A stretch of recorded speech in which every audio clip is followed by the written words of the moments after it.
All right.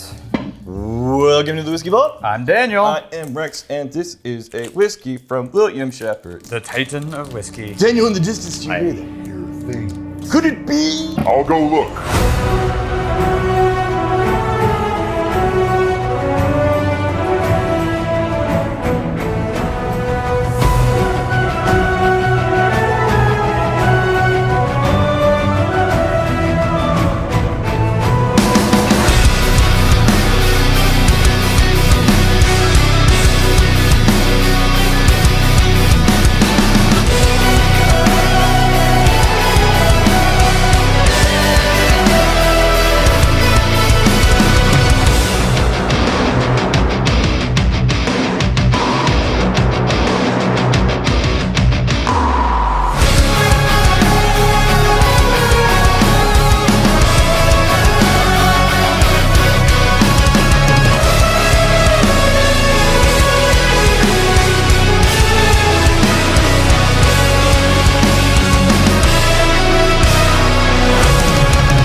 Cheers, you magnificent bastards.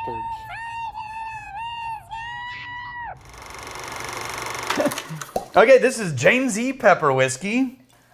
Now, James E. Pepper is like one of the original names in distillation in America. Like, traces back to like Old 1780 times. oldest. But anyway, James E. Pepper, who's like many generations down this line, is making it in Kentucky. He's this big flamboyant character in Kentucky, and he's making bourbon. And then it changed hands and shifted. Anyway, what's happening here is this brand was revived recently. Okay. And is considered a craft distiller in Kentucky. Sure. Originally, they were sourcing everything from MGP, but it was a specific mash bill. Mm-hmm. And it was MGP, but it was like 57% corn, 39 rye, 4 barley. Right. And now this bottle says distilled in Kentucky. So this is not MGP anymore. And it's aged over 3 years. Now, they didn't start distilling until 2018, and it's 2020. Okay. So do the math. Right. It's not there yet, right? Sure. So I don't know where this is coming from. Wherever this is coming from, the nose is surprisingly not bourbony. It's not stereotypical Kentucky It's not. either. That's No. weird. Yeah. I mean, it is bourbon, definitely. Right. It has that corn dusty note, but it also has this like wickery, perfumey note. I want to say, it's not accurate because it's a bourbon bash mill, but there's like a maltiness to this. Even though I understand, I get it. It's bourbon, but there's like a malty character to this on the nose. I think I'm seeing what you mean is this: instead of just pure brown sugars and cherries and all this corn dust. It's close to the wicker note that you're talking about, but that sweet, rounded, wicker malt type of deal. Yeah, the roundness of it, I think, is. Yeah. Not sherry. Wicker is the it's not taste super it. oaky. And it comes back home into more of a classic bourbon. But the nose is really interesting. Yeah, the nose doesn't give up that classic bourbonness. And there's almost a empty barrel wood note. So there's a smell that I recognize because over the weekend I was taking one of our old barrels and converting it into a rain barrel at my house. Yeah. And so I cut these holes through the side of the barrel. And immediately after I punch a hole in the side of the barrel, this flow of air comes out of the barrel, and it's just like residual wet whiskey wood from inside the barrel. Yeah. It's mostly wood, and it's really dry smelling, and it doesn't smell like nice sweet whiskey. Right. But it's whiskey-ish. You know what and this I'm is? getting that in the nose. This is reminding me of, and I can't really put my finger on why, but it's reminding me of some of the offerings we had when we were over at Teeling. Mm-hmm.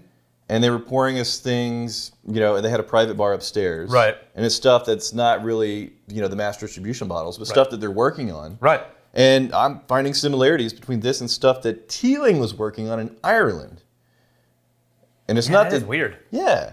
And so keep in mind, the master distiller Teeling right now is an American guy out of Oregon, I think. Right. And he comes from like a beer background. And I think some of that Americanness is finding its way into what Teeling's currently playing with. And then that same angle is, it's nice, it's interesting. And That's surprising. I like the bottle. You know what? I might have found a new, and this is a reasonably priced from what I understand. Yeah. This is decent. What's the good? Keep it in your house. What's the proof? 100.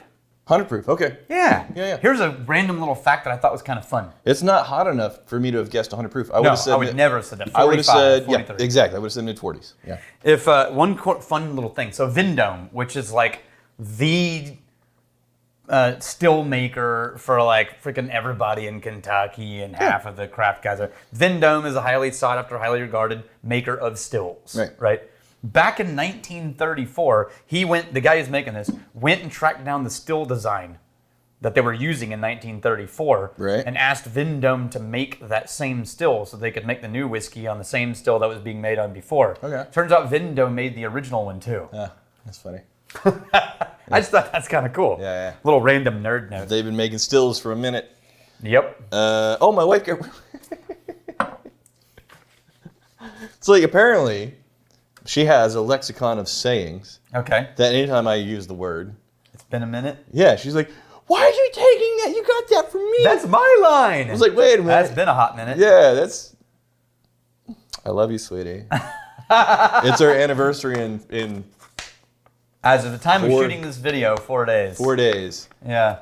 But you didn't coin the term, it's been a minute. I have no opinions. But I love you.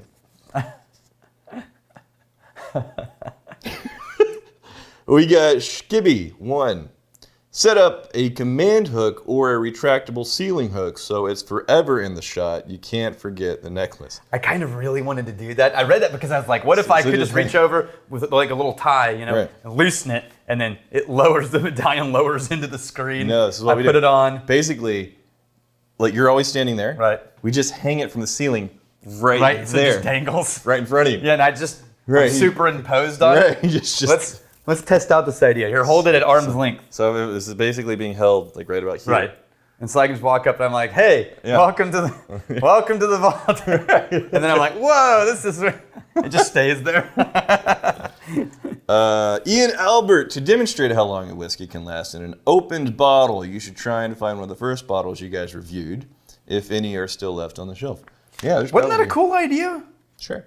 So, can you look quickly at how far back? I mean, I think the first one... Can you sort? Yeah, you can sort by date. I think one of the sort by oldest, I think. I think the Irishman may have been... I think it was. One of those, like number one or date number two. Date added oldest. Yep. Tower update. Wolfburn. Oh, this was the... That's the Advent calendar. That doesn't count. So maybe the first one where there's a picture of you on. There we go. Irishman Founders Reserve. There we go. As you did You remembered that. Well done. Irishman. Steel Trap. Is that what it is? Dan knows. I remember everything. You know what? I don't see the Irishman. Did we finish the Irishman? I didn't think we... Oh, there it is. There it is. Here it is. Is it the Founders something? Yeah, and it's half full. Okay. But we need... Oh, you know what I think I might have? Hang on, let me see. I wonder how long these episodes would be if we didn't chop out you wandering around. Dude, come on. What is this?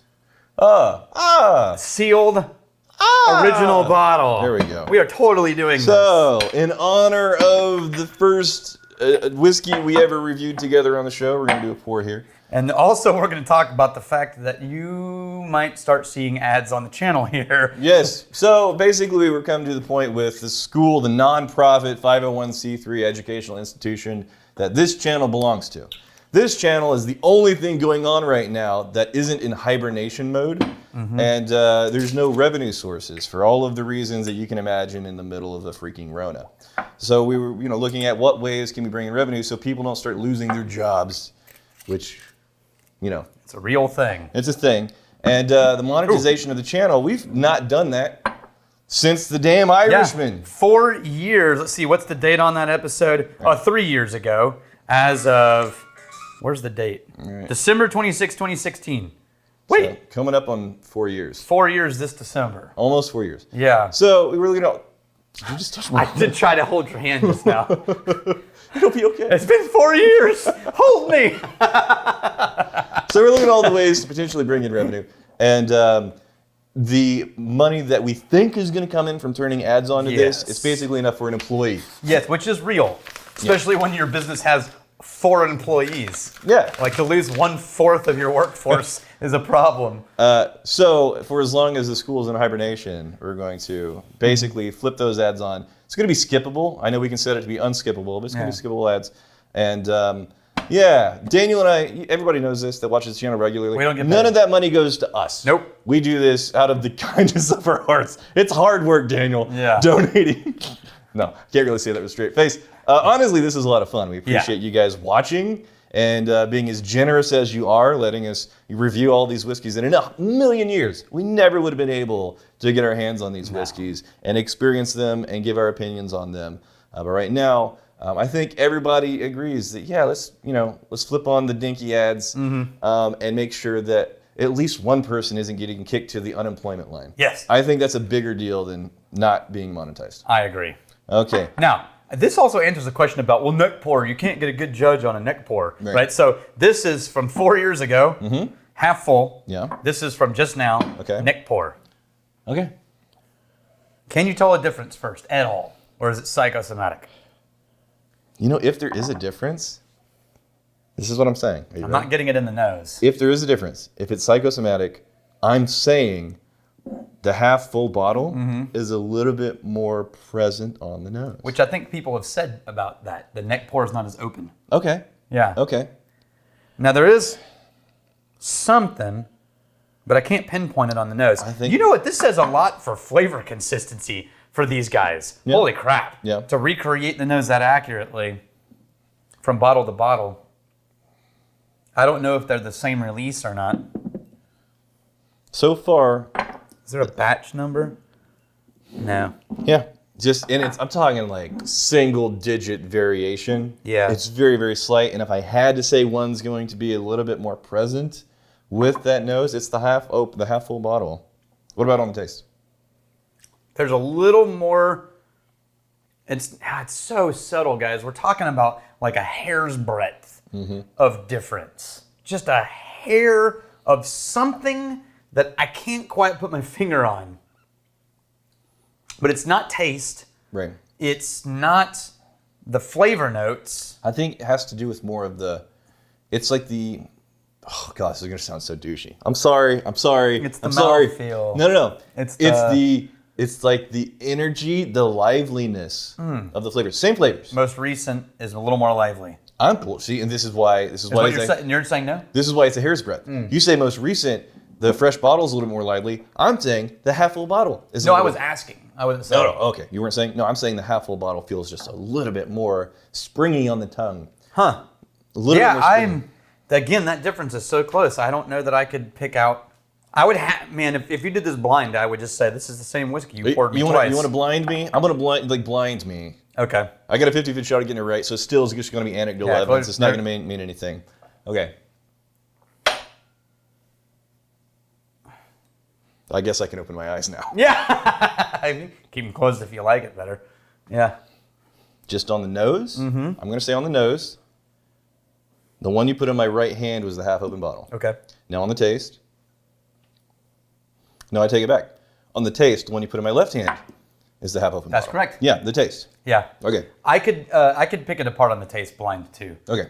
For me, it's the reverse of what you're getting. Okay. I am getting a little bit of a spike on this one. You're getting more liveliness out of this. That I'm not getting on this You're getting more liveliness out of the first one. This one lasts longer, but the newer bottle has a little spike up early before it starts to spread apart. Yeah. So I'm comfortable saying, is there a difference?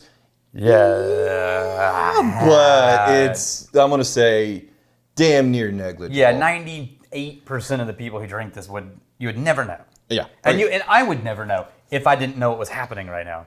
Yeah. We may not want to do the comments. Dun, dun, dun, dun, dun, dun. Dun, dun, dun, dun, dun, dun, dun,